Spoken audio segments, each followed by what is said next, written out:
Bonjour à tous, j'ai reçu il y a quelques jours Vincent Pavanello, cofondateur et président de la Maison des Mandataires, pour une interview passionnante sur sa vision du marché de l'immobilier. J'en profite pour préciser que le partenariat que Sextant a tissé avec la Maison des Mandataires, depuis sa création il y a un peu plus de 18 mois, nous permet de participer de façon efficace à la reconnaissance du modèle des réseaux de mandataires. Cela permet également de nous faire connaître, de renforcer le positionnement premium de Sextant, qui est un réseau dédié aux professionnels de la transaction, qui nous rejoignent un peu plus nombreux chaque jour. Je vous souhaite un bon visionnage. Bonjour Vincent, bienvenue dans les locaux de Sextant. Merci beaucoup pour l'invitation, je suis ravi d'être là. Et on est ravis de t'avoir avec nous aujourd'hui pour que tu nous parles à ton tour de la Maison des Mandataires, dont tu es le président et fondateur et qui cartonne littéralement depuis son lancement. Ce que je te propose, si ça te convient, c'est d'avoir un échange qui se déroulera en 3 parties. Dans une première partie, ce serait bien que tu nous exposes le projet, la Maison des Mandataires. Dans une deuxième partie, que tu nous donnes ta vision du marché immobilier. Et dans une troisième partie, que tu nous expliques un petit peu comment tu vois le métier de mandataire immobilier aujourd'hui, comment tu le vois évoluer sur les mois et les années qui viennent. Ça me convient. Alors Vincent, la première partie, on va essayer de s'intéresser à la Maison des Mandataires, le projet, sa genèse, etc. Donc, première question. Est-ce que tu peux nous présenter justement la genèse du projet, ton parcours, qu'est-ce qui t'a poussé, motivé à lancer ce projet-là? Avec plaisir. Donc Vincent Pavanello, effectivement, j'ai cofondé la Maison des Mandataires avec mon frère, petit frère Martin Pavanello, je pense qu'il commence aussi à être connu dans vos équipes. Donc moi j'ai 29 ans et je n'ai fait dans ma vie que de l'immobilier. Donc je connais assez bien le secteur, mais je ne connais pas les autres. Et donc j'ai au fil des années pas mal écrit sur le secteur immobilier, des ouvrages, des rapports, j'ai conseillé le ministre du Logement, avec toujours un prisme d'essayer de savoir et de comprendre quelles étaient les nouvelles tendances de cette industrie et de se dire au fond, c'est quoi un promoteur immobilier dans 10 ans, c'est quoi un agent immobilier dans 10 ans, c'est quoi un syndic de copropriété dans 10 ans, c'est des sujets que je creuse depuis plusieurs années maintenant. Et dans le cas de la transaction dans l'ancien, j'ai fait le constat et j'ai eu la conviction il y a quelques mois et quelques années déjà que le marché allait fortement évoluer et qu'on allait passer d'un modèle où les agences physiques étaient dominantes, majoritaires, à un modèle où c'est plutôt les réseaux de conseillers immobiliers indépendants qui allaient devenir majoritaires. Et ça, en fait, c'est un constat ou une réflexion que j'ai faite il y a 2 ans. Et en discutant avec des dirigeants de réseau, avec des mandataires, ça n'a fait que conforter cette idée. Et une fois que j'avais cette idée assez forte et que je la partageais avec mon frère et associé, je me suis dit, mais dans cet écosystème qui est très dynamique, où le nombre de mandataires augmente, on en reparlera j'imagine, où les parts de marché de ces mandataires sont en forte croissance, on entend quand même plus les détracteurs que les défenseurs de ce modèle. Certains syndicats professionnels, je ne les citerai pas, certains médias, certains observateurs, certains soi-disant experts du secteur immobilier avaient coutume de dire, au fond, les mandataires, ce sont des sous-agents immobiliers qui font moins bien le travail, qui sont moins bien formés. Et moi, je trouvais qu'il y avait une forme d'incohérence entre comment ils pouvaient être à la fois moins bons, moins bien formés et séduire de plus en plus de clients. Il y avait une forme d'incohérence.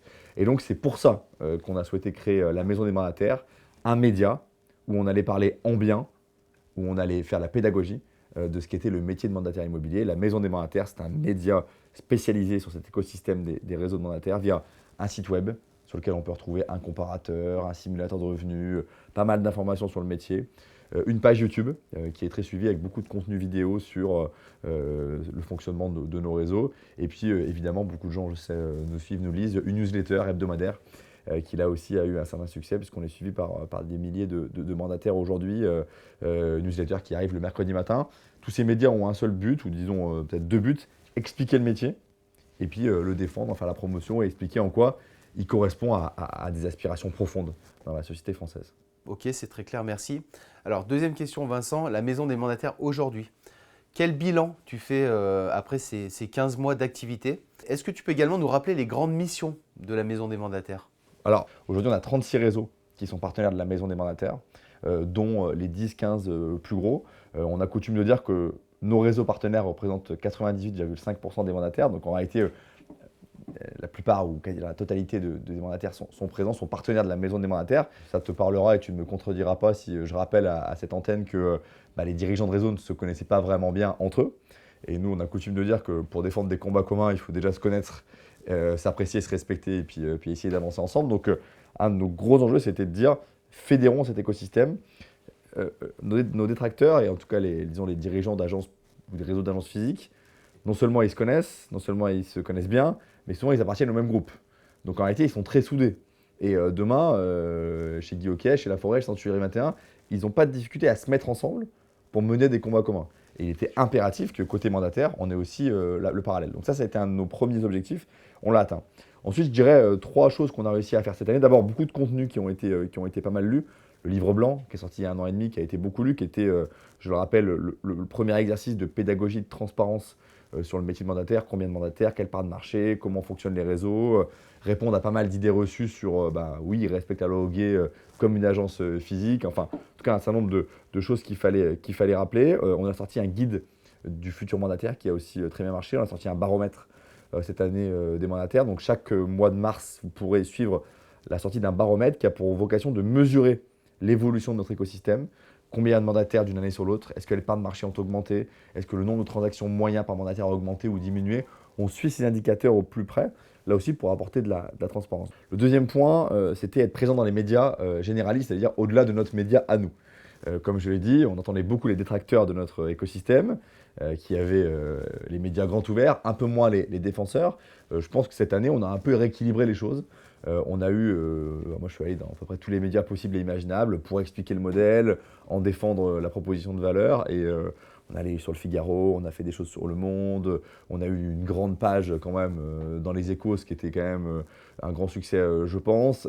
On a fait encore récemment une tribune dans le journal de l'agence pour expliquer, et je sais que chez Sextant, c'est un de vos sujets, que les agents immobiliers dans les agences étaient tout à fait les bienvenus dans les réseaux mandataires, qui certes sont des beaux outils pour faire de la reconversion, et les gens en reconversion sont les bienvenus dans les réseaux, mais les professionnels en agence le sont également.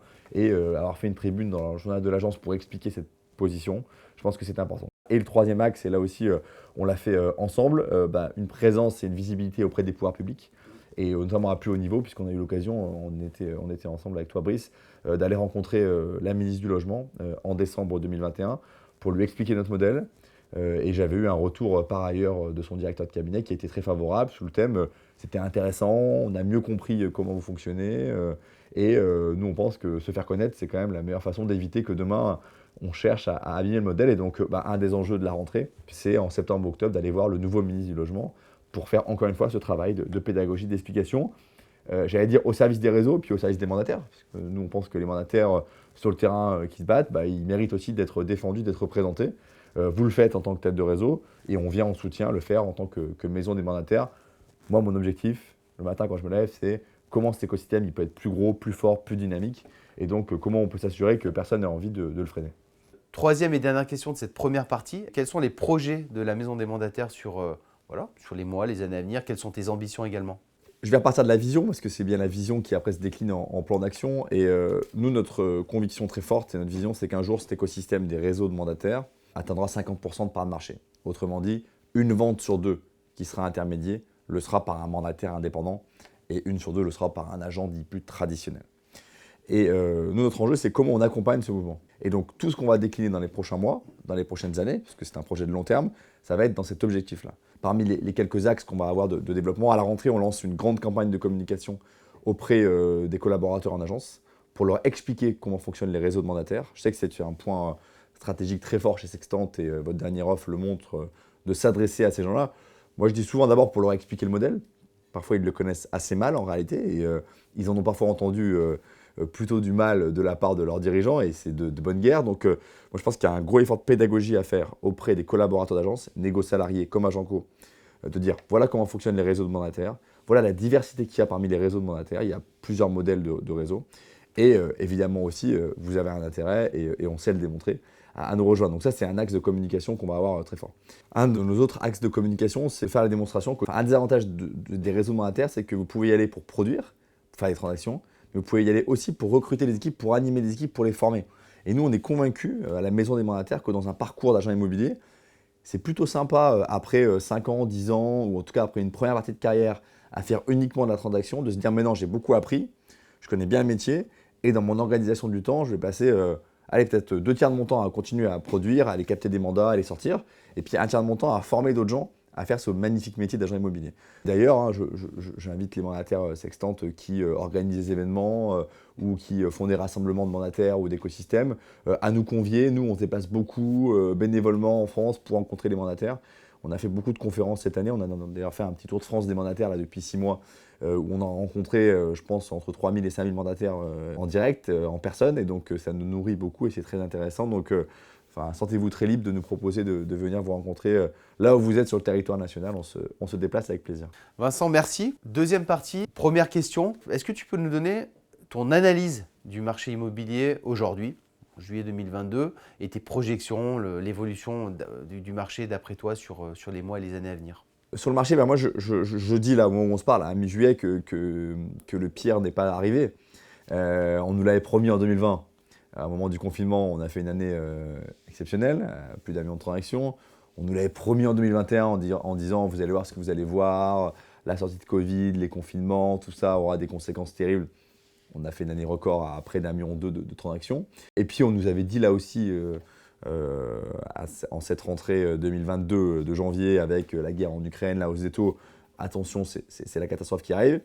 On a eu 3 mois et un premier trimestre difficile, et je pense que beaucoup de mandataires sur le terrain l'ont bien senti, avec beaucoup d'attentisme, notamment des acheteurs qui attendaient de voir les conséquences de l'élection présidentielle, la façon dont l'inflation allait s'installer ou pas dans le temps. Mais des mois de mai et juin, en tout cas depuis le 15 avril, qui sont plutôt des très bons mois. Donc moi, mon hypothèse, et puis après j'essaierai d'en donner aussi des arguments, des justifications, c'est qu'on sera en 2022 autour du million de transactions. Ce qui est 10 à 15% plus faible qu'en 2021. Donc il y a une baisse en volume qui est incontestable, mais qui reste parmi les meilleures années qu'on ait vécues sur les 20 dernières années en France. Donc le marché, il est toujours là, il est toujours très dynamique. Et ce qui a été un gros driver du marché depuis 2 ans, c'est que je pense que le Covid a amené beaucoup de Français à changer leur stratégie résidentielle.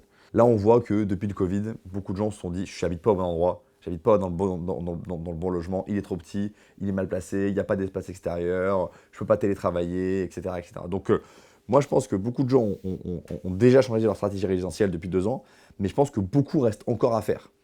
Par exemple, si je devais prendre un exemple, il y a beaucoup de sociétés qui n'ont pas encore défini leur politique en matière de télétravail. Parce qu'elles réfléchissent, elles hésitent, elles consultent. Le jour où des grandes boîtes vont dire nous maintenant notre politique de télétravail c'est 1 jour, 2 jours, 3 jours, que sais-je, il y a plein de collaborateurs de ces boîtes-là qui vont en tirer des conséquences pour le lieu d'habitation.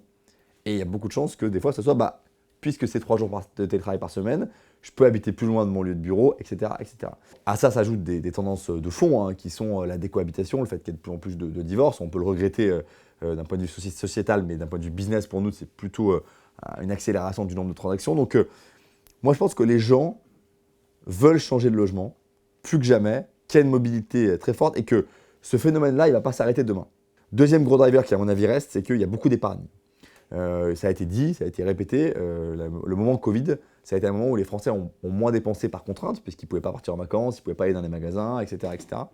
Ils ont constitué un paquet d'épargne qui veulent réinvestir, et on sait que l'immobilier fait partie des endroits où ils veulent le réinvestir. Donc ça, c'était un driver 2020-2021 qui me semble encore très valable. Le troisième driver, sur lequel là on peut avoir un petit doute et sur lequel il faut être vigilant, c'est les fameux taux d'intérêt, qui étaient très bas en 2020 et 2021, qui ont donné envie et qui ont donné la possibilité à beaucoup de gens d'acheter de l'immobilier. Or, on sait que les taux remontent, et c'était plutôt autour de 1, on est plutôt autour de 1,7, 1,8 au moment où on se parle, et mon hypothèse c'est un atterrissage à 2,5 à la fin de l'année. Voilà. C'est clair que ça va rendre l'accès au logement un peu plus difficile, et ça c'est un driver qui va quand même se ralentir et qui va être moins fort qu'il l'était au cours des 2 dernières années. La conséquence pour moi, c'est moins la baisse du nombre de transactions qu'une correction des prix dans les endroits où les prix avaient explosé. On le voit déjà à Paris intramuros où les prix baissent depuis 1 an. On le voit à Bordeaux où les prix baissent. On le voit dans quelques métropoles dynamiques où on avait eu des augmentations, immodérées des prix. Donc 1 million de transactions, je pense qu'on peut y rester dans les prochaines années. Des prix qui vont se corriger là où il y a eu une très forte augmentation des prix. Mais un marché, une matière première pour nos agents, pour nos mandataires qui reste, à mon avis, très intéressante. Et même pour les gens qui nous regardent et qui peut-être n'ont pas encore franchi le pas de devenir mandataire, ça reste le bon moment pour devenir mandataire. Il y a encore un gâteau qui est énorme. Je rappelle, 1 million de transactions, on a tendance à dire qu'il y en a 2 tiers qui sont intermédiaires, ça fait 700 000. Avec une transaction ou une commission moyenne autour des 10 000 euros, c'est 7 milliards d'euros de commissions à se partager chaque année en France. J'appelle ça un gros gâteau. Deuxième question, le business model des réseaux de mandataires. Pour toi, quelles sont les capacités que les réseaux vont devoir développer justement pour capter l'évolution de ce marché? D'abord, sur les 5 dernières années ou sur les 10 dernières années, les réseaux de mandataires sont passés en gros de 0 part de marché, 0% de part de marché, à 22% de part de marché à la fin de l'année 2021. Et sans trahir de grands secrets, nos hypothèses pour l'atterrissage en fin de 2022, mais on est au milieu de l'année déjà, c'est que les réseaux mandataires auront après 25% de part de marché. On raisonne, nous, sur le marché intermédiaire, donc sur 700 000, 800 000 transactions qui passent par un professionnel. Un quart de ces transactions passent d'ores et déjà par un réseau de mandataires et ça a été une croissance énorme. J'ai tendance à dire, pour que chacun puisse bien prendre conscience, que passer de 0 à 25% de part de marché en 5 à 10 ans, c'est, si on doit trouver un comparable, c'est ce qu'a fait le réseau Free dans la téléphonie mobile. C'est exactement les mêmes chiffres en 10 ans. Et aujourd'hui, tout le monde considère que Free, c'est le disrupteur du secteur, c'est la grande réussite du secteur. Et ben nous, on dit, les réseaux de mandataires, de la même façon. Au fond, vous êtes tous les petits Xavier Niel de l'immobilier. Et je considère que c'est plutôt un compliment qu'un reproche. Dans les 5 ou 10 années à venir, puisque moi, je pense que les 50% de part de marché, on peut les atteindre au tournant des années 2030. Donc, j'allais dire d'ici 8 à 10 ans, en fonction des hypothèses. Moi, je pense qu'il y a plusieurs stratégies. Il y a des stratégies de volume. Elles sont assumées par certains grands réseaux.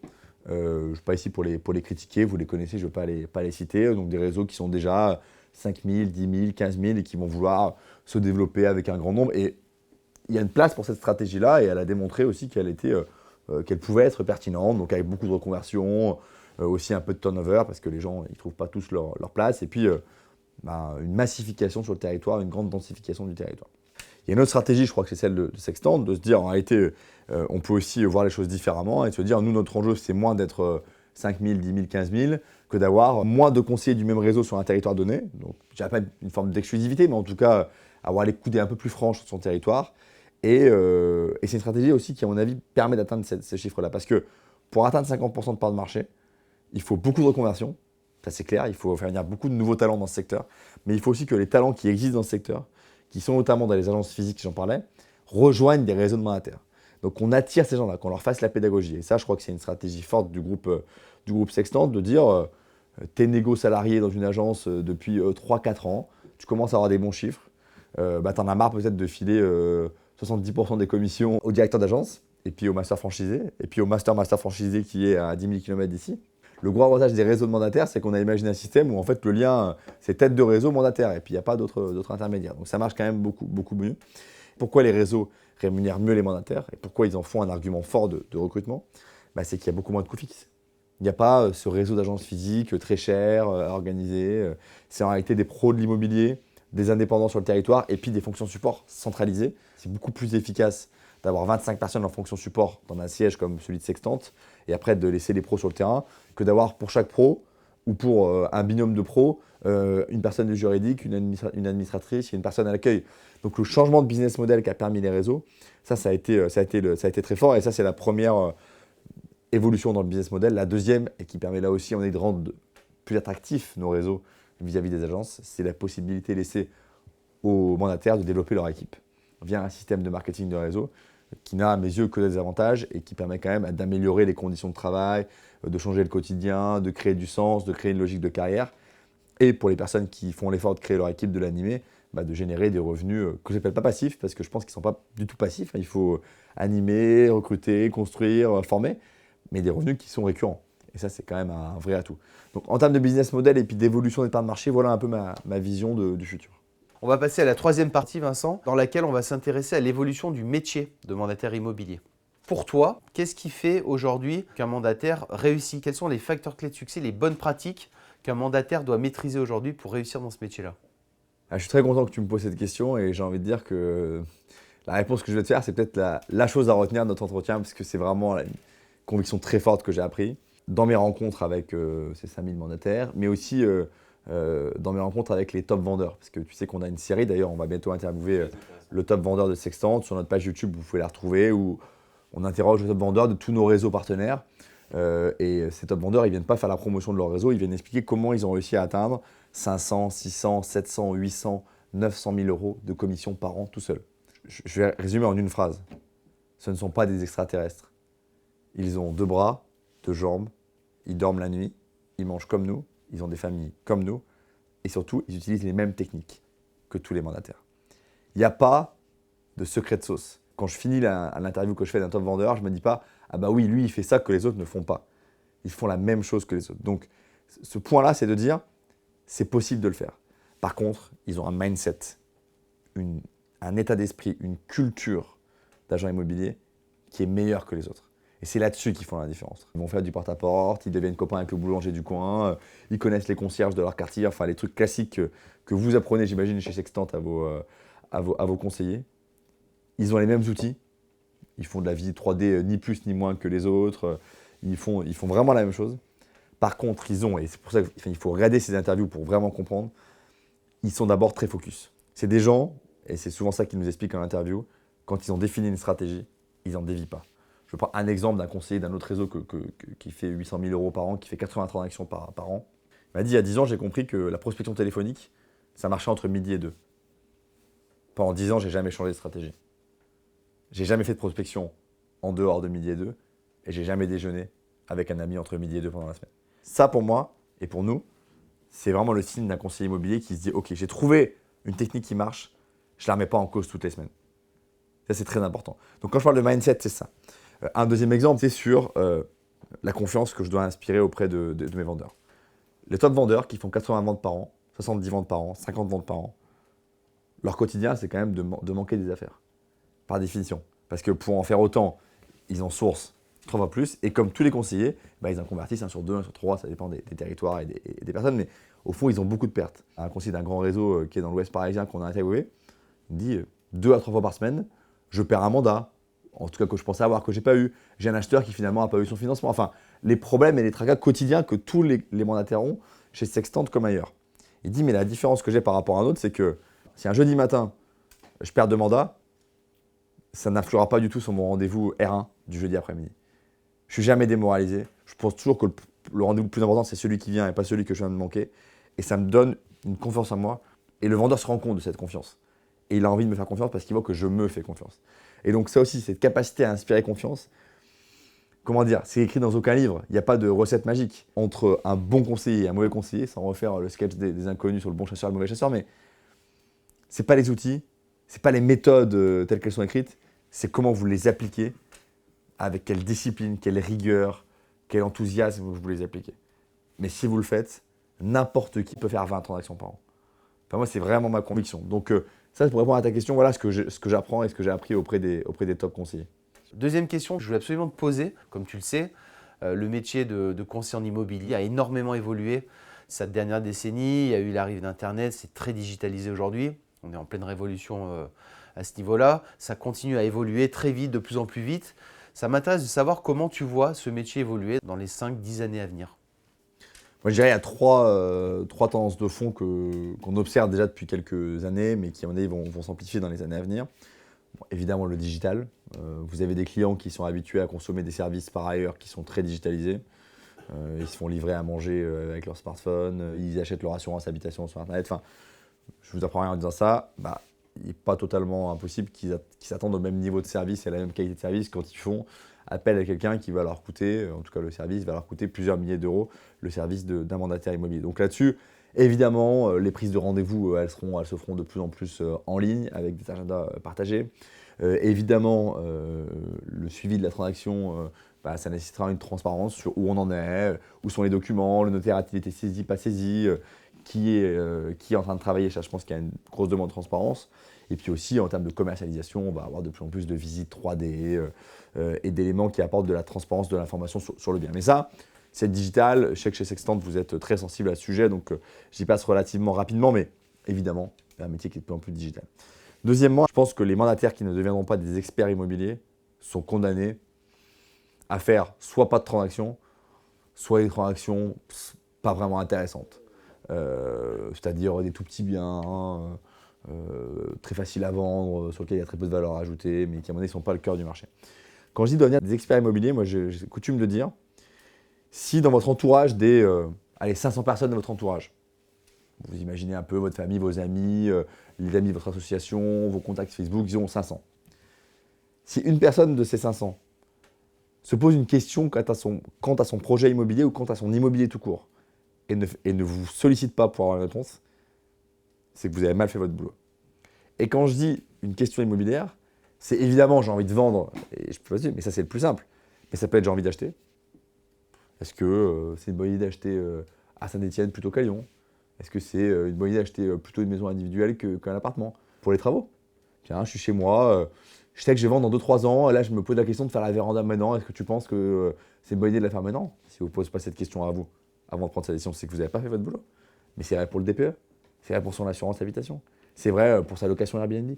Donc pour moi, un bon mandataire demain, c'est un mandataire qui est expert de l'immobilier et qui apporte de l'info, qui a de la valeur. C'est-à-dire, tiens, il y a une piscine municipale qui se construit à côté de chez moi, est-ce que ça va augmenter la valeur de mon bien ou est-ce que ça va la baisser? Mais tiens, une nouvelle ligne de métro, par exemple pour des territoires plus urbains, ça a quoi comme conséquence? Sur ces sujets-là, vous devez avoir quelque chose à dire à vos clients, à vos prospects, à votre entourage. On ne vous demande pas de tout savoir par cœur, c'est pas possible. Mais vous devez avoir quelque chose à dire, un expert à recommander. Voilà, il cherche un entrepreneur du bâtiment. Vous devez avoir dans votre base de contact le meilleur plombier de la ville, parce que c'est indispensable que vous lui apportiez cette réponse. Et moi, si demain j'ai à vendre un bien, que j'appelle un mandataire et qui me dit non, je ne connais pas de plombier, bah pour moi, c'est quelqu'un qui n'est pas pro. Et donc c'est quelqu'un à qui je ne confierais pas mon bien. Donc il y a cette logique d'expertise hyper importante, alors même que les clients vendeurs, qui seront vos clients en bout de chaîne, peuvent aussi avoir accès à de l'information sur Internet. Et donc ils vont vous demander de challenger cette information, d'avoir un regard un peu plus d'expert, un regard plus local. Il y a 50 articles qui sortent tous les jours sur les prix augmentent en France. Mais votre vendeur, votre futur vendeur, il s'en fout que les prix augmentent en France. Ce qui intéresse, c'est est-ce que à Angoulême, là où il habite, et dans tel quartier d'Angoulême, là où il habite, est-ce que les prix ont plutôt tendance à augmenter ou à baisser? Et ça, il n'y a pas l'info sur BFM TV. Donc soyez expert local aussi. Et puis troisièmement, je pense que l'agent immobilier de demain, il est plus dans la coopération avec ses pairs. Et moi, je crois beaucoup au partage de mandats. Je crois beaucoup qu'on est meilleur quand j'ai fait rentrer un mandat, mais peut-être que le meilleur pour le sortir, c'est quelqu'un d'autre parce que c'est une résidence secondaire et que moi, j'ai rentré le mandat à Arcachon, mais que l'acheteur, il est à Lyon ou il est à Bordeaux.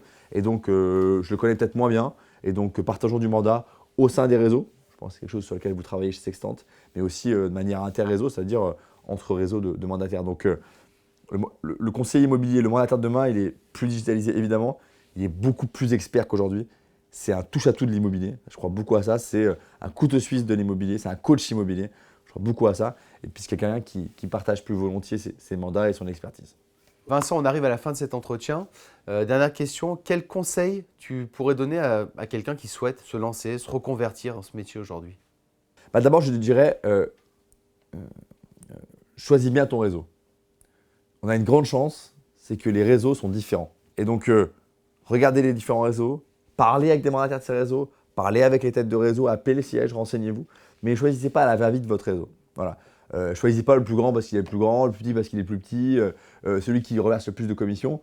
Ça, c'est un paramètre que vous pouvez regarder, mais regardez l'ensemble des paramètres.